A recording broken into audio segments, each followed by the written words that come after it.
Hello. I want to now try out how I can talk to ear using OBS, well, basically any kind of software where I can pause the recording of a video. I want to specifically try out that I have ear say something and then with a hand signal indicate when I'm speaking that I'm repeating something that ear is saying. Now, and I want to pause the video such that I can make ear first say something, then so like I say something, then I pause the video. Then ear starts to speak and says something. I will listen to what she's saying. Then I'm gonna pause. So like the recording is paused while she's saying something. Then I'm gonna continue, and then I'm gonna do this signal. Then I'm repeating what ear was telling me before. Because basically I just found a really old video log, like months old, where I had this idea, but I actually never tried it. And it seems like a really good idea. All right. Yeah. What do you think of the day so far? Let's see. We went to the doctor's office because we were trying to fix the tiredness. Then we were drinking some theobromine, aka cacao powder, to make us awake. I guess I'm paraphrasing a bit. Right. Then we were meeting with Arun for 2 hours. Okay, she didn't actually say 2 hours. It seems like I'm just continuing her thoughts. Interesting. Anyway, that seemed really interesting to explain this idea that we had to him. Yeah, I feel like these kinds of meetings are pretty good, and it seems like Arun was pretty helpful. Like when I'm explaining stuff to people, it seems like, well, I guess I'm just saying you can explain it to somebody, and depending on who you explain something to, it will be more or less useful. Right. Even if you have the person that's just a rubber duck, it can be useful. But it's better if they're asking good questions that makes you have good thoughts. So why do you think Aaron was particularly good as a person to explain this idea to? There must be some properties that we can determine about his behavior such that we could write them up in a document and make other people also have these properties such that it would be more useful to talk to them. Well, let's see. It seemed like he was pretty attentive and was trying to actively understand what I was saying. Also, when I was explaining the idea to other people, it seemed like they had a tendency to overmatch to specific concepts that they already had a good grasp on. Like person X was trying to overmatch to concepts applied to neural networks normally, and that seemed sort of a bit wrong. Seems like we wanted to get away from certain notions in neural networks that they were trying to apply to.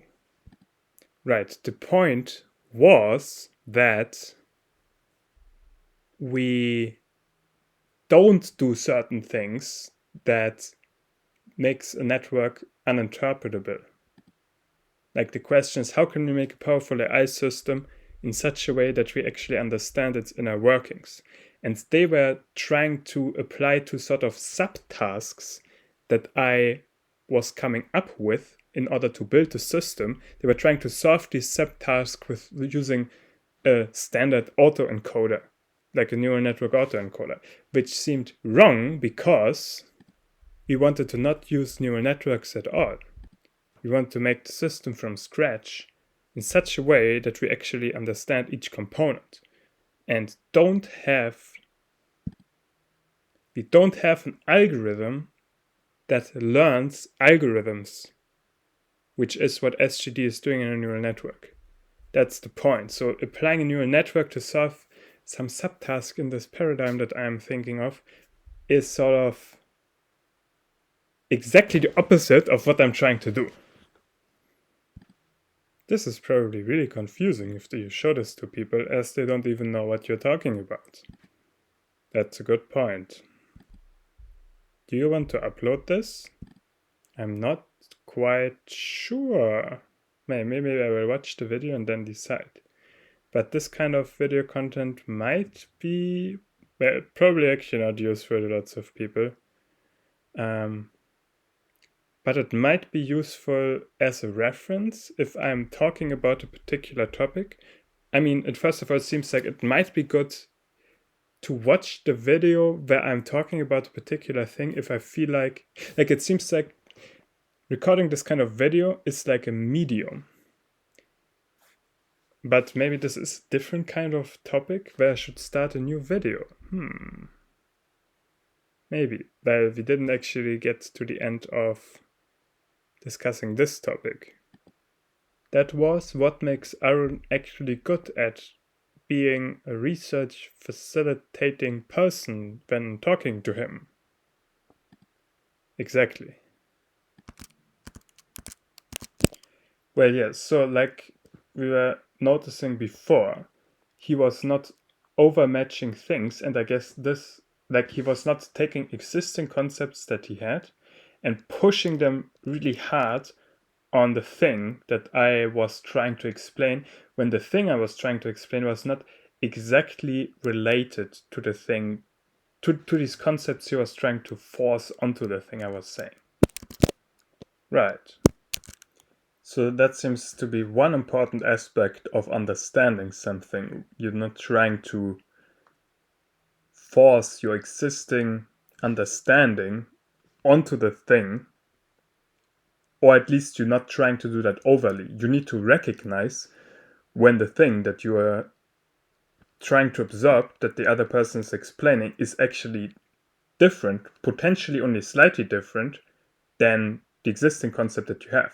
And especially if you only have a surface level understanding, it might look very similar on the surface level. And that is something you need to recognize and then not push your existing understanding onto when inappropriate. So I guess what I'm saying is you need to keep in mind this thing and notice when you're doing it, when you're inappropriately pushing the concepts that you have onto the thing that is being communicated to you. As a completely different random side point, I just noticed that in the beginning, I was pausing OBS using the touchpad on this MacBook Air. And that was actually pretty quiet and worked well. But then, I need to actually have the mouse position correctly and do stuff. So I was doing the keyboard shortcut, and that was extremely annoying, creating really annoying sounds. Maybe that was because it was too close to the microphone, so I'm now testing. If I just make the keyboard shortcuts such that the keys are far away from where the microphone is, if that maybe just makes the problem go away. And then I could still have a system-wide shortcut for pausing and continuing the recording, which is probably pretty nice. So, does this now work? Nice! It actually does work. Pretty cool. I guess I want to just quickly check how quickly the recording continues. Now I basically start to speak immediately after I press the shortcut. Well, okay, I feel like this topic of what makes a good research assistant, I guess, sort of, or like very specific, is a good research facilitator person that you can talk to facilitate your own thinking process, is a really big topic. But I feel like I should probably leave it at this because I need to still do stuff, and I think we identified correctly this important point of not forcing your existing concepts onto what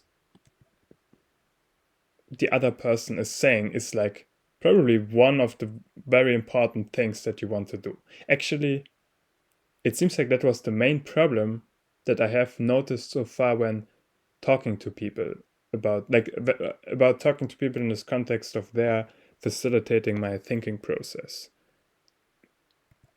Well, if you made it to the end of this completely random video, good job, I guess. It seemed like this is actually kind of useful to me. Right, then let's do it again. Maybe I will do that. Let's see.